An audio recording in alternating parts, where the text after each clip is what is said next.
Bonjour et bienvenue dans cette nouvelle émission du Club Éco de la Tribune Objectif Aquitaine. Aujourd'hui, nous allons parler de technique avec vous. Tristan Bonjour. BMI, bonjour. Vous êtes le fondateur de Mugen, une jeune société, on parle de start-up encore en ce qui vous Tout à fait. concerne. Vous éditez des logiciels, Mhm. vous allez en parler bien mieux que moi. Je vous laisse nous décrire un petit peu votre société. Alors, Mugen. Mugen a été fondé le 22 octobre 2013 Ouais. par Nicolas Daguizet et moi-même. Mhm. Nous sommes tous les deux ingénieurs informaticiens et nous avons D'accord. travaillé ensemble dans une précédente société qui s'appelait VSG. Mhm. Et pourquoi Mugen? Parce que c'est un mot japonais qui Ouais. veut dire infini, infinité. D'accord. Et ça représente plutôt bien notre Mhm. activité puisque le but c'est de nous adresser à une infinité de sources de données connectées D'accord. via notre solution logicielle. Alors concrètement, comment vous travaillez et pour qui vous travaillez? Alors comment on travaille? On a maintenant, même si on est 6, on a un Mhm. pôle R&D et un pôle commerce marketing. Ouais. Donc au niveau de la R&D, on est maintenant vraiment sur du développement. Toute Mhm. la recherche a été faite, on a bien fixé ce qu'on voulait faire. D'accord. Donc là, c'est surtout en ce moment, on est en bêta test, donc Mhm. on s'assure que la qualité du produit sera au rendez-vous. Ouais. Et côté marketing, communication et commerce, on fait la promotion de notre produit. D'accord. D'autant plus qu'on a quelques échéances qui arrivent très très vite. Mhm. Un salon d'abord en mi-avril qui s'appelle Sofins, c'est pour les forces spéciales. D'accord. Et puis après un salon aux États-Unis Mhm. en début mai. Ensuite en juin, le salon du Bourget. D'accord. Donc ça nous fait un rythme assez soutenu. Assez soutenu. Allez, on rentre dans le dur du sujet. Qu'est-ce que vous faites de manière la plus simple possible? La plus simple possible, on propose avec une solution logicielle de Mhm. créer des interfaces qui permettent d'interagir avec des sources de données connectées. D'accord. Alors je parle de sources de données connectées parce que c'est suffisamment large pour Mhm. embrasser tous les domaines. Une Ouais. source de données connectée, c'est quelque chose qui est connecté au réseau Internet et D'accord. qui vous envoie des informations et qui peut en recevoir. Par exemple, la domotique, c'est quelque chose qui parle plutôt à tout le monde. Ouais. Quand vous allez piloter votre maison, le Mhm. chauffage, la lumière, les volets roulants, tout ça, en fait, finalement, ce sont des sources de données connectées. D'accord. Et qui vont vous donner un état, la lumière est allumée ou est éteinte, Mhm. et ça vous pouvez le visualiser. Après, un drone c'est aussi une source de données connectée, mais c'est complètement différent. D'accord. Et de la même façon, dans le domaine de la défense, le matériel optronique d'un fantassin c'est aussi Mhm. des sources de données connectées, et c'est encore différent. Donc c'est pour D'accord. ça qu'on parle de sources connectées et pas d'objets connectés. Alors, à quoi servent vos logiciels finalement? Alors, on est dans une configuration un peu hybride. Mhm. On va proposer aux professionnels un système qui leur permet de créer ces interfaces D'accord. d'interaction Mhm. et après de les proposer à leurs clients.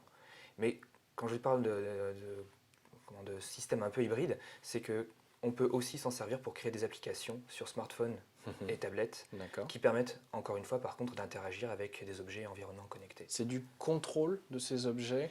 Pas tout à fait. Alors, C'est un peu plus compliqué que ça. ça va plus loin en fait que le contrôle, parce Mhm. qu'effectivement, on va contrôler l'objet, on va Ouais. par exemple dans le cadre de la robotique demander Mhm. à un robot d'aller d'un point A à un point B, ça n'y a pas de D'accord. souci. Mais on va aussi pouvoir récupérer des informations sur ce robot, Mhm. sa vitesse par exemple, son autonomie. Donc tout ça permet, euh, quand on utilise ce robot dans le cadre d'une mission, de pouvoir planifier sa mission au mieux. Et bien sûr en temps réel, puisqu'on a le retour d'informations en direct. D'accord. Qu'est-ce qu'on peut imaginer comme type d'application? Vous parliez du robot par exemple, je le contrôle mais je récupère aussi des informations. Est-ce que vous avez d'autres exemples à nous donner?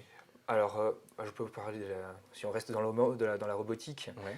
de l'agriculture de précision. Mhm. Vous allez avoir en fait différents vecteurs, aussi bien donc des robots terrestres qui vont parcourir un champ ou un champ de vigne notamment, D'accord. donc passer entre les rangs de vigne pour voir s'il n'y a pas de problème, Mhm. s'il y a éventuellement de la tonte à faire pour maintenir correctement le champ.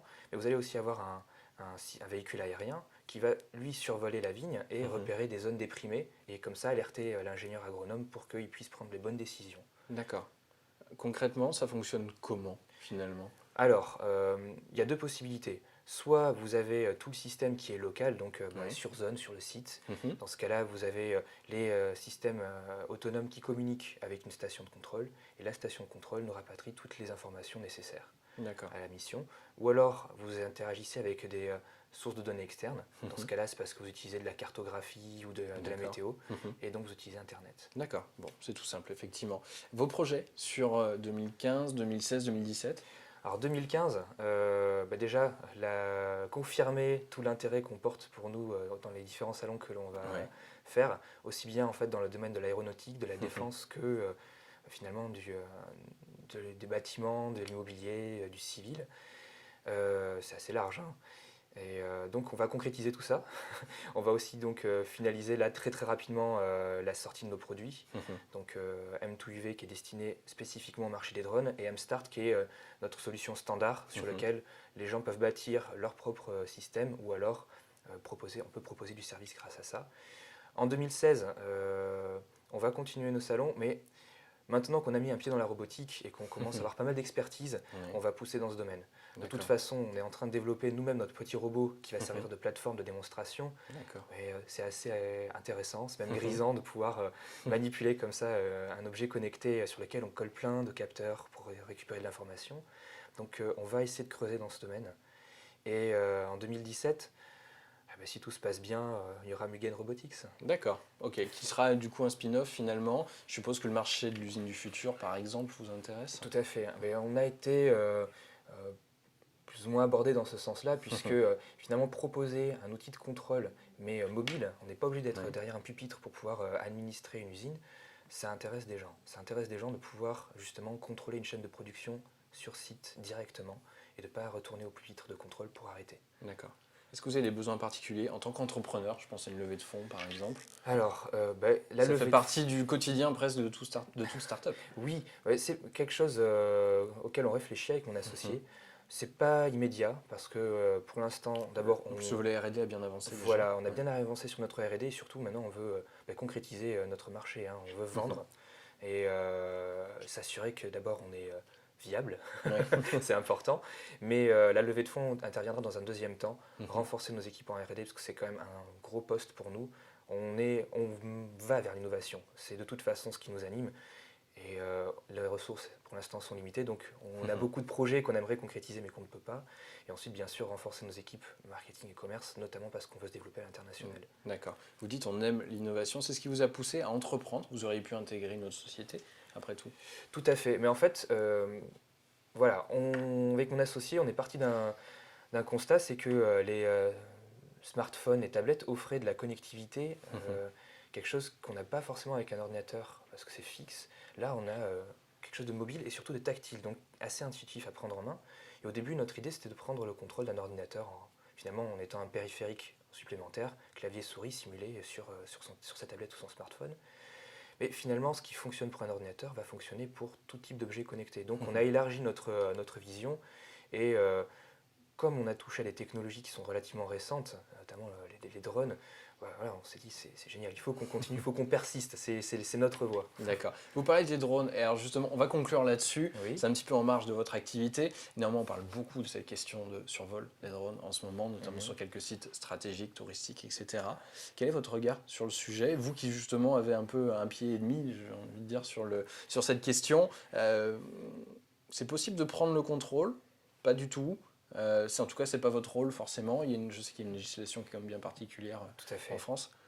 Alors, juste un point sur la législation. Effectivement, nous, notre solution logicielle, techniquement, nous permettrait de prendre le contrôle d'un drone, mais d'un point de vue réglementaire, ce n'est pas possible. D'accord.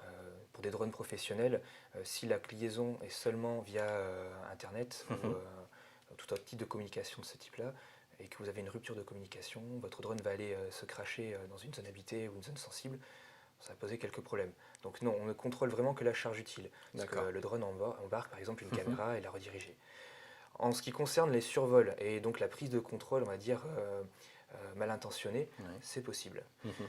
Sur des drones d'aéromodélisme, il y a déjà des preuves de concept qui existent et on peut prendre le contrôle d'un petit drone sans problème. Et en plus, une fois qu'il est infecté, il peut infecter tous ceux qui sont autour. On peut se retrouver avec une armada de drones zombies. Pire. Ça peut vraiment être problématique. Après, pour des drones professionnels, il y a quand même pas mal de sécurité qui sont mis en place, donc ça sera plus compliqué. Ça ne veut pas dire que ça n'arrivera pas, donc il faut rester vigilant. Bon, allez, restons sur ces notes avec un petit peu d'espoir. Merci beaucoup Tristan d'avoir participé à cette émission. Je vous remercie. Merci à vous d'avoir suivi le Club Éco. Rendez-vous très vite à nouveau pour une nouvelle émission. Je vous souhaite une excellente journée. À bientôt, au revoir. Au revoir.